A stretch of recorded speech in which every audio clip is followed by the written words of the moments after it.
Marie a été assignée garçon à la naissance. Depuis qu'elle est toute petite, elle aime beaucoup imiter sa maman, porter des vêtements féminins et se maquiller. Mais ses parents la découragent de s'exprimer de cette façon. Avec le temps, et sous la pression de ses parents, Marie va s'exprimer de manière plus masculine, même si elle ressent que quelque chose cloche au fond d'elle-même, comme une sorte de vide. Elle s'est forcée pendant une bonne partie de son adolescence à s'exprimer de manière très masculine, afin de combler cette sensation de vide. Mais elle n'arrive pas à s'en débarrasser. Cette situation la rendait très triste.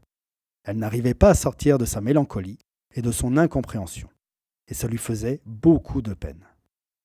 Vous passez beaucoup de temps avec elle, mais puisqu'elle n'est pas à l'aise avec sa propre réalité, vous ne voyez qu'une personne triste, et vous ne savez pas quoi faire pour l'aider, car vous ne connaissez pas son identité. Mais depuis quelque temps, vous avez remarqué certains changements chez elle. Elle commence à avoir des cheveux plus longs, ses vêtements semblent un peu différents, et vous pouvez voir qu'elle porte du vernis à ongles transparent.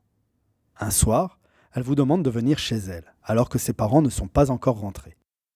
Une fois dans sa chambre, elle vous dit qu'elle vous aime beaucoup, que vous êtes amis depuis longtemps et qu'elle a quelque chose d'important à vous dire. Qu'elle sait qu'elle peut vous en parler parce que vous la connaissez bien et que vous êtes une personne sur qui elle peut compter. Vous l'écoutez et elle vous dit alors qu'elle est une femme, qu'elle s'appelle Marie, que ça fait très longtemps qu'elle sent qu'elle est une femme, mais qu'elle avait peur de la réaction des autres, qu'elle commençait enfin à s'assumer en tant que femme. Elle vous dit qu'elle vous fait confiance et qu'elle aimerait que vous l'appeliez Marie et que vous devriez aussi utiliser des pronoms et accords féminins lorsque vous vous adressez à elle.